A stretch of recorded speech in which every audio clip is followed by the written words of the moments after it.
नमस्कार दोस्तों, आप सभी का स्वागत है आपके अपने यूट्यूब चैनल पढ़ लो पर। दोस्तों आज हम क्लास 12 के ऑटोमोटिव के दोस्तों हम सस्पेंशन प्रणाली नामक चैप्टर को पढ़ने जा रहे हैं। दोस्तों जो आपके सस्पेंशन प्रणाली है जो यूनिट थर्ड है, कहीं कहीं पर इसे यूनिट फोर्थ में दिया गया है। दोस्तों इस सस्पेंशन प्रणाली को आज मैं कंप्लीट आपको पढ़ाऊंगा। दोस्तों ये वीडियो टोटली हिंदी मीडियम में होगी और दोस्तों ये वन शॉट वीडियो होने वाली है जिसमें आपको कंप्लीट सस्पेंशन प्रणाली के बारे में जानकारी दूंगा।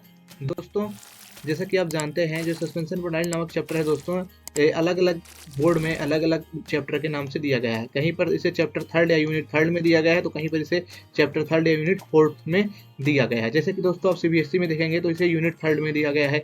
वहीं दोस्तों जो हरियाणा बोर्ड है वहाँ पर सस्पेंशन प्रणाली को दोस्तों आपका जो यूनिट फोर्थ है उसमें दिया गया है। झारखंड बोर्ड में यूनिट फोर्थ में दिया गया है, आरबीएससी में यूनिट फोर्थ में दिया गया है और छत्तीसगढ़ बोर्ड में यूनिट फोर्थ में दिया गया है झूला करके, यानी कि सस्पेंशन प्रणाली करके। ठीक दोस्तों, और अरुणाचल प्रदेश बोर्ड है वहाँ पर सेशन 9 में दिया गया है इसको, और एमपी बोर्ड में जो सस्पेंशन प्रणाली है इसको यूनिट सेकंड में दिया गया है स्टीयरिंग और सस्पेंशन प्रणाली वाले यूनिट के अंतर्गत। दोस्तों मैं भले ही यहाँ पर यूनिट थर्ड लिखा हूँ या चैप्टर थर्ड लिखा हूँ, दोस्तों आप इससे कंफ्यूज मत होइएगा। अगर मैंने यहाँ पर चैप्टर थर्ड या यूनिट थर्ड लिखा है तो इससे फर्क नहीं पड़ता है कि जो मैं पढ़ा रहा हूँ आपके चैप्टर से डिफरेंट होगा। हो सकता है कोई हमारा सीबीएसई बोर्ड का स्टूडेंट देख रहा है तो उसके लिए सही हो गया कि यूनिट थर्ड लिखा गया, लेकिन हरियाणा बोर्ड वाला देखेगा तो यहाँ पर यूनिट थर्ड लिखा गया तो कंफ्यूज हो जाएगा।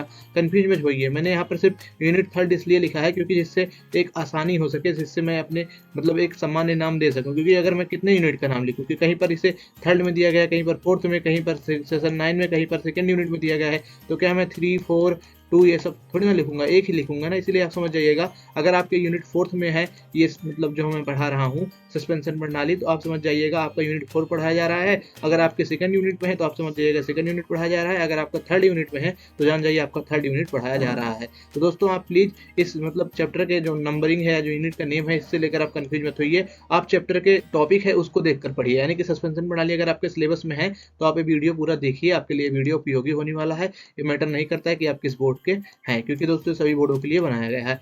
दोस्तों बढ़ते हैं, जानते हैं इस चैप्टर में हम क्या पढ़ेंगे। दोस्तों अगर आप हमारे यूट्यूब चैनल पर पहली बार आए हैं तो प्लीज़ हमारे चैनल को सब्सक्राइब करिए, क्योंकि दोस्तों यहाँ पर आपको ऑटोमोटिव के सभी वीडियो प्रोवाइड किए जाते हैं हिंदी मीडियम में। दोस्तों हम अपने ऑटोमोटिव के इस सीरीज में आज आपके लिए चैप्टर थर्ड लेकर हाजिर हैं। इससे पहले मैंने चैप्टर फर्स्ट और चैप्टर सेकंड का वीडियो अपने चैनल पर अपलोड कर दिया है, उसे आप जाकर देख सकते हैं। अगर दोस्तों आप तक अभी हमारे MCQ सीरीज को नहीं देखे हैं, दोस्तों मैंने जितने भी ऑटोमोटिव के सारे MCQ हैं इंपॉर्टेंट, उसको मैंने एक ही वीडियो में बना दिया है, जो कि लगभग 1 घंटे की वीडियो में मैंने उसे कंप्लीट कर दिया है। तो दोस्तों आप जाके देखिए, 1 घंटे में आप सारे ऑटोमोटिव के जितने भी MCQ हैं दोस्तों इंपॉर्टेंट, उसको देख लेंगे, जिसकी वीडियो की लिंक दोस्तों आपको इस वीडियो की डिस्क्रिप्शन में मिल जाएगी। अगर आपने अभी तक हमारे ऑटोमोटिव की प्लेलिस्ट नहीं देखी है तो प्लीज जाइए देखिए, उसका भी लिंक मैं आपको डिस्क्रिप्शन बॉक्स में दे दूंगा। तो दोस्तों बढ़ते हैं, देखते हैं सस्पेंशन प्रणाली के बारे में, जानते हैं सस्पेंशन प्रणाली वाले इस चैप्टर में हम क्या क्या पढ़ेंगे। दोस्तों जो आपका वीडियो होने वाला है सस्पेंशन प्रणाली का, इसमें मैं आपको दोस्तों पहले पढ़ाऊंगा सस्पेंशन प्रणाली क्या होती है, मतलब सस्पेंशन प्रणाली में मतलब इसका कार्य क्या है, इसका उपयोग क्या है, सस्पेंशन प्रणाली कैसे काम करती है। उसके बाद दोस्तों मैं आपको इसके सेकंड सेशन में पढ़ाऊंगा आपको सस्पेंशन प्रणाली के कंपोनेंट्स के बारे में, यानी कि सस्पेंशन प्रणाली में क्या क्या कंपोनेंट्स होते हैं, क्या क्या इसके अंग है सस्पेंशन प्रणाली में, सस्पेंशन प्रणाली में क्या क्या चीजें होती हैं, क्या क्या काम करती हैं। ठीक दोस्तों, जो इसके कंपोनेंट्स हैं उसको मैं आपको पढ़ाऊंगा सत्र सेकंड में। सत्र फर्स्ट में आपको सस्पेंशन प्रणाली को पढ़ाऊंगा। तो दोस्तों आइए चलिए चालू करते हैं अपने सत्र प्रथम को, जिसका नाम है सस्पेंशन प्रणाली, और दोस्तों देखते हैं इसके परिचय को। दोस्तों परिचय देख लेते हैं सस्पेंशन प्रणाली क्या है। दोस्तों सस्पेंशन प्रणाली वाहनों को सड़क के झटकों से बचाने के लिए और आरामदायक सफर के लिए वाहनों में सस्पेंशन प्रणाली का प्रयोग किया जाता है। यानी कि दोस्तों ये सस्पेंशन प्रणाली है जिसका आप यहाँ पर इमेज देख सकते हैं, दोस्तों इसका उपयोग इसलिए किया जाता है जो हमारे वाहन है दोस्तों जब सड़क पर चलते हैं तो उनमें जो यात्री बैठे हैं, जो लोग बैठे हैं, उनको क्या हो दोस्तों, उनको जो सड़क पे झटके हैं वो ना लगे। जो सड़क के झटके हैं, जो गड्ढे वड्ढे होते हैं सड़क पे, उन गड्ढे वड्ढे से जो हमारे अंदर लोग बैठे हैं उनको कोई परेशानी ना हो, इसलिए क्या किया जाता है, सस्पेंशन प्रणाली का प्रयोग किया जाता है। यानी कि झटकों से बचाने के लिए और आरामदायक सफर बनाने के लिए वाहन में क्या किया जाता है, सस्पेंशन प्रणाली का प्रयोग किया जाता है। दोस्तों झटकों को क्या करते हैं, कम कर देते हैं सस्पेंशन प्रणाली। दोस्तों जो सस्पेंशन प्रणाली के कार्य हैं वो निम्नलिखित हैं। इसको एक बार हम देख लेते हैं कि हमारी जो सस्पेंशन प्रणाली है दोस्तों उसके क्या कार्य हैं। ठीक दोस्तों, यह झटकों को फ्रेम तक आने से रोकता है। यानी कि दोस्तों सस्पेंशन प्रणाली क्या करती है, जो झटका होता है उसको फ्रेम तक आने से क्या करता है, रोकता है। ये यात्रियों को झटकों से बचाता है, जिससे आरामदायक सफर मिलता है। यानी कि जो यात्री बैठे होते हैं वाहन में, उनको क्या करता है, झटकों से बचाता है और उनको एक आरामदायक सफर इससे मिलता है सस्पेंशन प्रणाली की वजह से। दोस्तों सड़कों से पहियों की पकड़ बनाए रखता है, यह वाहन के भार को सपोर्ट प्रदान करता है और दोस्तों खराब सड़क के कारण उत्पन्न कंपन को सहन करता है। ठीक दोस्तों, इतना चीज थी जो आपकी थी सस्पेंशन प्रणाली के बारे में। और दोस्तों एक और है कार्य, इसका ब्रेक लगाते समय, हाई स्पीड बढ़ाते समय लगने वाले फोर्स को क्या करता है दोस्तों, यह सहन करता है क्या, सस्पेंशन प्रणाली। दोस्तों आगे बढ़ते हैं, सस्पेंशन प्रणाली के प्रकार के बारे में जानते हैं। हम जान लेते हैं सस्पेंशन प्रणाली के प्रकार के बारे में, यानी कि कितने प्रकार की सस्पेंशन प्रणाली होती है। पहली होती है रिजिड सस्पेंशन। देखो इसको इंडिपेंडेंट सस्पेंशन भी कहते हैं। देख सकते हैं आप यहाँ पर जो सस्पेंशन प्रणाली लगी है ये है रिजिड सस्पेंशन प्रणाली, ठीक। और इसको इंडिपेंडेंट सस्पेंशन प्रणाली भी कहते हैं। दोस्तों इस तरह के सस्पेंशन प्रणाली का प्रयोग बड़े वाहनों में किया जाता है। इस प्रकार की सस्पेंशन प्रणाली में जब एक पहिया पर फोर्स लगे तो उसका असर दूसरे वाले पहिए पर भी पड़ता है, जिसके कारण यात्रियों को सफर करते समय असहजता महसूस होती है। दोस्तों जो डिपेंडेंट प्रणाली होती है उसमें क्या होता है, अगर एक पहिए पर क्या पड़ता है, झटका लगता है या फोर्स पड़ता है, तो उसकी वजह से जो हमारा दूसरा पहिया होता है उस पर भी क्या होता है, असर पड़ता है। यानी कि अगर इस वाले पे झटका लगेगा तो इस वाले पर भी असर पड़ेगा, इस वाले पहिए पर। तो इससे क्या होता है, जो यात्री होते हैं उनको सफर के दौरान असहजता महसूस होती है। और जो ये सस्पेंशन प्रणाली है, इस सस्पेंशन प्रणाली को जो बड़े वाहन होते हैं उनमें प्रयोग किया जाता है, ठीक, रिजिड सस्पेंशन प्रणाली को। और इसे डिपेंडेंट सस्पेंशन प्रणाली भी कहते हैं। अब हम जानते हैं इंडिपेंडेंट सस्पेंशन प्रणाली। देखो इस प्रकार के सस्पेंशन में आगे के दोनों पहिए एक दूसरे पर निर्भर नहीं होते। यदि एक पहिया पर फोर्स पड़ता है तो उसका असर साथ वाले पहिए पर नहीं पड़ता है। यानी कि दोस्तों जो ये इंडिपेंडेंट सस्पेंशन प्रणाली होता है, जिसका कि आप फोटो यहाँ पर देख सकते हैं। दोस्तों इंडिपेंडेंट सस्पेंशन प्रणाली में क्या होता है, इसमें अगर एक पहिए पर झटका लगता है, एक पहिए पर फोर्स पड़ता है, तो उसका असर जो दूसरा पहिया होता है उस पर नहीं पड़ता है। यानी कि जिस पहिए पर फोर्स लगेगा उसी पर उसका असर पड़ेगा, जिससे कि आरामदायक सफर हासिल हो सके। इस तरह का सस्पेंशन प्रणाली पैसेंजर वाहनों में प्रयोग किया जाता है। यानी कि जो इंडिपेंडेंट सस्पेंशन प्रणाली होता है, इसमें क्या होता है, इसमें बहुत ज़्यादा आरामदायक सफर होता है। और जो ये सस्पेंशन प्रणाली है इसको पैसेंजर वाहनों में प्रयोग किया जाता है, ठीक, किसको, इंडिपेंडेंट सस्पेंशन प्रणाली में, क्योंकि इसमें बहुत ज़्यादा झटका नहीं लगता है, इसलिए इसे पैसेंजर वाहनों में प्रयोग किया जाता है। अब आइए आगे बढ़ते हैं। तो हम आइए जानते हैं लीफ स्प्रिंग के बारे में। दोस्तों लीफ स्प्रिंग को कमानी भी कहते हैं, जो कि आप नीचे इमेज में देख सकते हैं, यह है लीफ स्प्रिंग यानी कि कमानी। आपने सुना होगा ना कभी कभी कि गाड़ी में कमानी टूट गई, तो क्या होता है, यह लीफ स्प्रिंग जो होती है इसमें से कोई एक क्या होता है, टूट जाता है, तो उसे बोलते हैं कमानी क्या हो गई, टूट गई। कमानी का आप यहाँ पर क्या कर सकते हैं, जो ये इमेज है इसे देख सकते हैं, ठीक दोस्तों। कमानी को लीफ स्प्रिंग भी कहते हैं। दोस्तों इसमें कई लीफ को आपस में इकट्ठा जोड़ा जाता है। यानी कि जो इसमें कई लीव्स होते हैं, जैसे कि आप देख सकते हैं, जो पट्टियां हैं इनको क्या बोलते हैं, लीव्स बोलते हैं। इसमें जो कई लीव्स हैं इन्हें क्या किया जाता है, इन्हें आपस में जोड़कर कमानी एक रूप से बनाई जाती है, ठीक दोस्तों। और इसमें कहा जा रहा है दोस्तों, इनको आपस में जोड़ने के लिए रिबाउंड क्लिप का प्रयोग किया जाता है। लीफ स्प्रिंग की सबसे ऊपर वाली लीफ पर मास्टर लीफ कहा जाता है। यानी कि दोस्तों जो हमारी लीफ स्प्रिंग होती है, इनको जोड़ने के लिए किसका प्रयोग किया जाता है, दोस्तों इनको जोड़ने के लिए रिबाउंड क्लिप का प्रयोग किया जाता है, जो कि यहाँ पर आप देख रहे हैं लगी है हर एक जगह पर। इसे क्या बोलते हैं, इसे जोड़ने के लिए जो प्रयोग किया गया इसे बोलते हैं रिबाउंड क्लिप, ठीक, रिबाउंड क्लिप। और दोस्तों जो सबसे ऊपर वाली लीफ स्प्रिंग की सबसे ऊपर वाली दोस्तों जो लीफ होती है उसको मास्टर लीफ बोलते हैं। यानी कि इस लीफ स्प्रिंग में जो सबसे ऊपर है, ये जो नंबर 1 पे है, जैसे कि देख सकते हैं आप, ये इस वाले को क्या बोलते हैं, इस वाले को बोलते हैं मास्टर लीफ। और जो सबसे नीचे की तरफ और नीचे की तरफ बाकी सभी लीफ का साइज कम होता जाता है। यानी कि जब दोस्तों हम नीचे की तरफ आते हैं, मास्टर लीफ से नीचे की तरफ हम आएंगे, तो क्या होगा, जब हमारी कमानी की साइज होगा तो क्या हो जाएगा, सभी लीफ का जो साइज होगा वो छोटा होता जाएगा। पहले बड़ी फिर छोटी, जैसे पहली वाली इतनी बड़ी है, फिर उसके बाद जो है उसकी छोटी है, फिर उसके बाद इतनी छोटी, फिर उसके बाद इतनी छोटी। तो ऐसे ही होता है लीफ स्प्रिंग, ठीक। मास्टर लीफ के बाद सारी लीफ स्प्रिंग जाएंगी, बाकी सभी जब नीचे की तरफ बढ़ेंगे तो सब छोटी होती जाएंगी, ठीक दोस्तों। और दोस्तों इन्हें क्या कहा जाता है, जिन्हें ग्रेजुएट लीफ कहा जाता है। और इन सबको क्या कहा जाता है, जो नीचे की तरफ होती है दोस्तों, इन सबको ग्रेजुएट लीफ कहा जाता है। इसे भी आप याद रखिएगा दोस्तों। इसके केंद्र में एक यू बेल्ट होती है। इस यू बेल्ट की मदद से लीफ स्प्रिंग को एक्सल के साथ जुड़ा जाता है। यानी कि दोस्तों इन सबके केंद्र में क्या होती है, एक यू बेल्ट होती है, और यू बेल्ट की मदद से क्या होता है, जो हमारा लीफ स्प्रिंग होता है दोस्तों, इसको किससे जोड़ा जाता है, इसको दोस्तों एक्सल से जोड़ा जाता है। ठीक दोस्तों, इतना आप समझ गए। लीफ स्प्रिंग के मास्टर लीफ के दोनों हाथों में बेंड आई की शॉप दी जाती है। दोस्तों यहाँ पर देख सकते हैं, जो लीफ स्प्रिंग है उसके दोनों कोनों पर क्या की जाती है, एक बेंड आई की क्या की जाती है, शॉप दी जाती है, जिसका एक हिस्सा फिक्स्ड होता है और दूसरा हिस्सा मूवेबल होता है। यानी कि जो बेंड दी जाती है, बेंड आई की जो शॉप दी जाती है, इसमें क्या होता है, इसमें जो एक हिस्सा होता है वो क्या होता है, फिक्स होता है, यानी कि हिलेगा डुलेगा नहीं। लेकिन जो दूसरा हिस्सा होता है वो क्या होता है दोस्तों, वो मूव करता है। मूव करता मतलब है हिलेगा, यानी कि एक स्थिर रहेगा और एक हिल डुल सकता है। दोस्तों प्रत्येक लीफ के कर्वेचर को नीब कहते हैं। यानी कि जो कर्वेचर है इसको क्या कहते हैं, प्रत्येक लीफ का जो ढल है इसे क्या बोलते हैं, नीब बोलते हैं। जो ये है कर्वेचर है ना, ये जो मुड़ा हुआ है, इसको क्या बोलते हैं हम, इसको हम बोलते हैं दोस्तों नीब। ठीक, इसे भी आप याद रखिएगा दोस्तों। आगे बता रहे हैं, इसमें पूरे लीफ स्प्रिंग के कर्वेचर को केम्बर कहते हैं। यानी कि जो पूरा लीफ स्प्रिंग का जो मतलब कर्वेचर है, जो एक रूप से हम कह सकते हैं जो ढलाव है, इसे क्या बोलते हैं दोस्तों, हम कर्वेचर को केम्बर कहते हैं। ठीक दोस्तों कर्वेचर को केम्बर कहते हैं, जो पूरे हमारे लीफ स्प्रिंग का होता है। ठीक, और एक लीफ स्प्रिंग के कर्वेचर को क्या कहते हैं, नीफ कहते हैं। ठीक, इसे आप याद रखिएगा। बड़े वाहनों में ज्यादा लोड को सहन करने के लिए इनके साथ हेल्पर स्प्रिंग का प्रयोग किया जाता है। इस प्रकार इसके निम्न प्रकार हैं, इसमें semi electric leaf spring, full electric leaf spring, quarter electric leaf spring, 3/4 electric leaf spring, transverse leaf spring.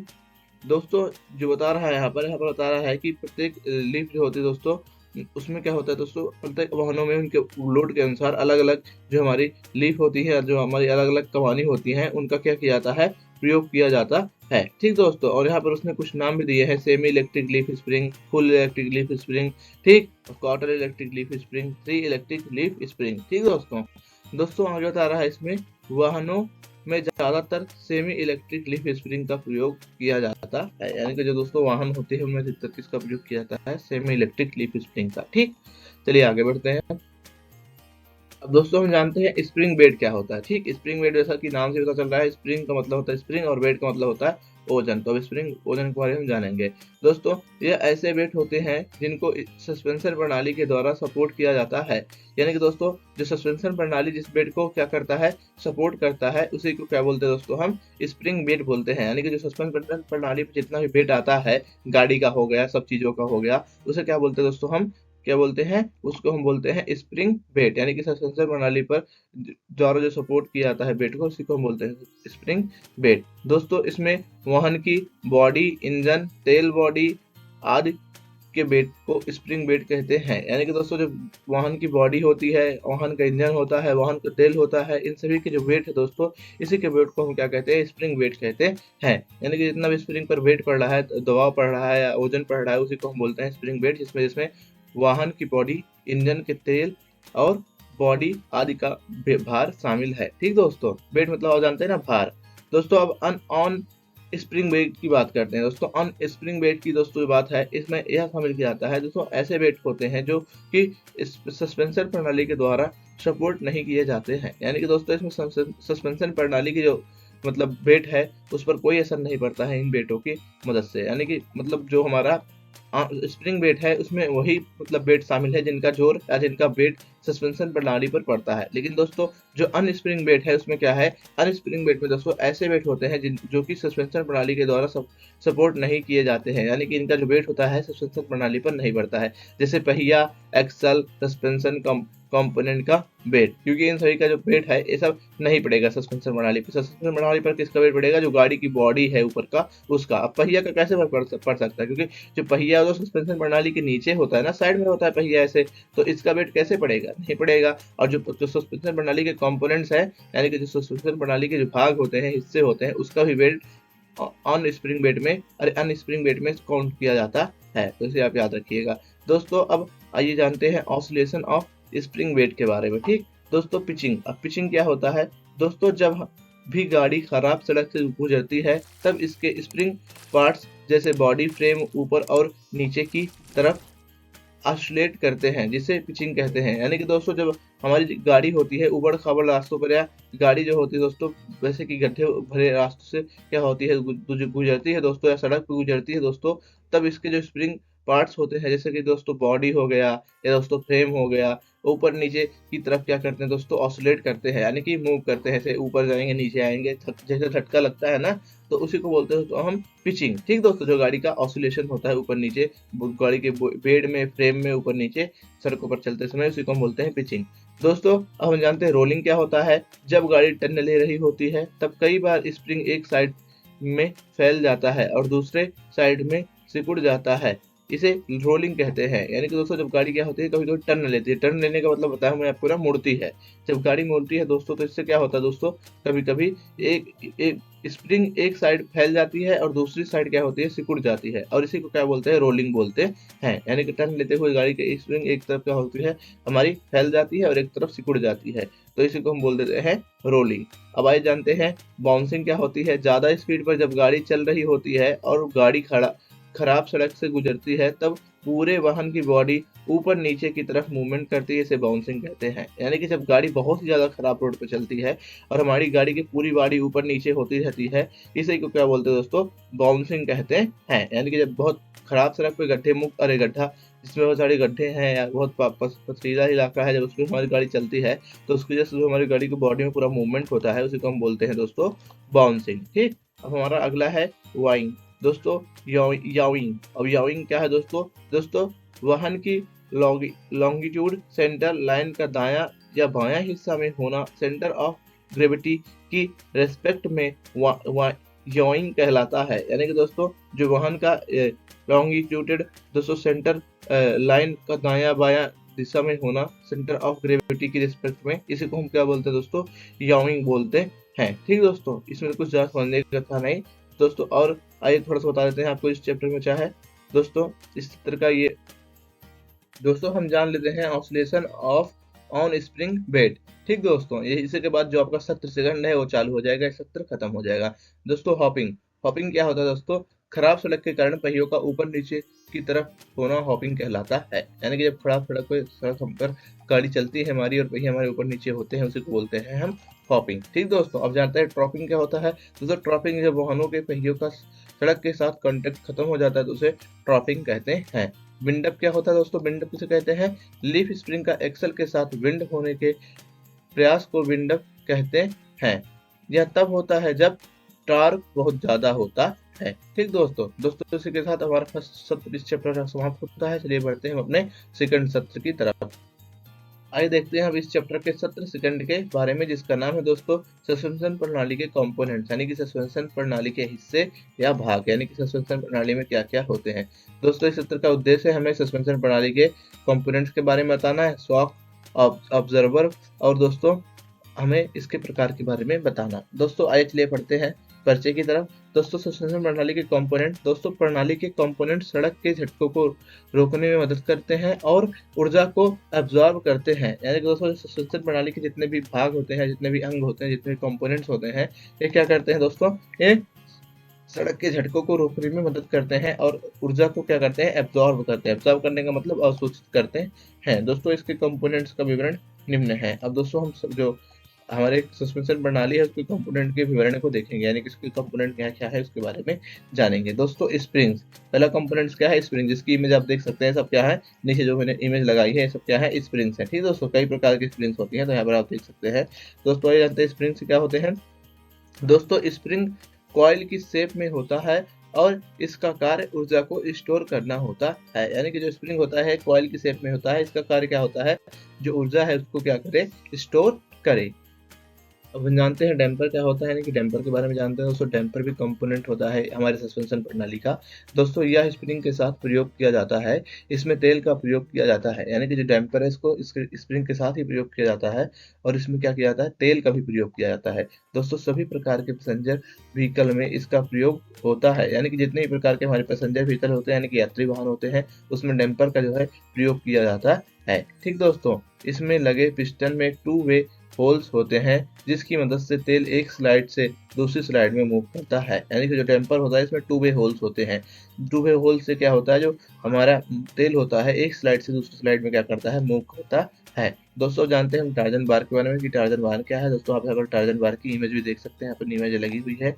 दोस्तों यह स्टील की बनी रॉड होती है जिसका कार्य ट्विस्टिंग फोर्स को कम करना होता है। इसका एक हिस्सा फ्रेम या बॉडी से और दूसरा हिस्सा सस्पेंशन से जुड़ा होता है। यानी कि दोस्तों जो हमारा टार्जन बार है या स्टील से बनी रॉड होती है और जिसका कार्य होता है दोस्तों, जो ट्विस्टिंग फोर्स लगती है उस ट्विस्टिंग फोर्स को क्या करे, कम करे। दोस्तों इसका एक हिस्सा फ्रेम या बॉडी से और दूसरा हिस्सा सस्पेंशन से जुड़ा होता है। ठीक दोस्तों टार्जन बार की तुलना में ज्यादा ऊर्जा स्टोर करता है और इसे एंटी रोल भी करता है। यानी कि दोस्तों जो टार्जन होता है या स्प्रिंग, टार्जन बार जो होता है दोस्तों या स्प्रिंग से ज़्यादा ऊर्जा स्टोर करता है। अभी हमने पढ़ा था ना, स्प्रिंग भी ऊर्जा स्टोर करता है, लेकिन जो स्प्रिंग है वो कम ऊर्जा स्टोर करता है, लेकिन जो टार्जन बार है दोस्तों ये क्या करता है, ज़्यादा ऊर्जा स्टोर करता है और इसे एंटी रोल भी कहते हैं। ठीक दोस्तों, यानी कि जो हमारा टार्जन है इसे क्या कहते हैं, इसे एंटी रोल भी कहते हैं।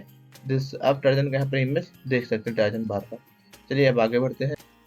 अब अगला है हमारा लीकेज कंपोनेंट। दोस्तों सभी कंपोनेंट्स होल्ड करने के लिए लीकेज प्रणाली का प्रयोग किया जाता है। यानी कि दोस्तों सभी कंपोनेंट हैं उन्हें होल्ड करने के लिए किस प्रणाली का प्रयोग किया जाता है, लीकेज प्रणाली का प्रयोग किया जाता है। लीकेज जिसे सिस्टम भी बोलते हैं, प्रणाली को हिंदी में, इंग्लिश को में प्रणाली को सिस्टम बोलते हैं, इसलिए कभी कभी लीकेज सिस्टम भी आ सकता है।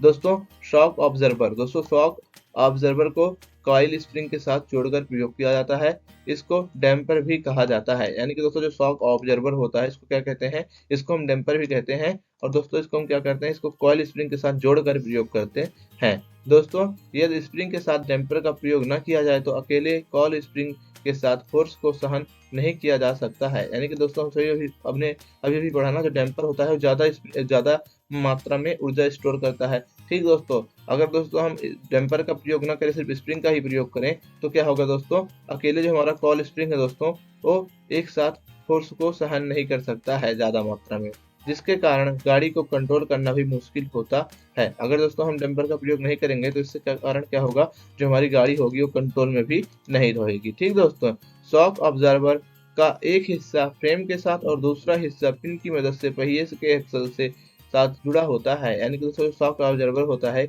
इसका जो एक हिस्सा होता है फ्रेम से जुड़ा होता है और जो दूसरा हिस्सा होता है वो पिन की मदद से पहिए के एक्सल से क्या होता है, जुड़ा होता है। दोस्तों यह दो प्रकार के होते हैं, मैकेनिकल और हाइड्रोलिक शॉक ऑब्जर्वर। यानी कि जो शॉक ऑब्जर्वर है इनके दो प्रकार हैं, पहला है मैकेनिकल और दूसरा है हाइड्रोलिक शॉक एब्जॉर्बर। अब इन्हीं दोनों के बारे में पढ़ लेते हैं कि मैकेनिकल शॉक ऑब्जर्वर क्या है और हाइड्रोलिक शॉक ऑब्जर्वर क्या है। दोस्तों मैकेनिकल टाइप शॉक ऑब्जर्वर, दोस्तों इस प्रकार के शॉक ऑब्जर्वर में तेल का प्रयोग नहीं किया जाता है। यानी कि दोस्तों जो मैकेनिकल टाइप शॉक ऑब्जर्वर होते हैं इसमें तेल का प्रयोग नहीं किया जाता है। इसमें दो लिंक होते हैं जिन्हें आपस में एक पिन के साथ जोड़ा जाता है। एक लिंक फ्रेम से और दूसरा एक्सल से जुड़ा होता है।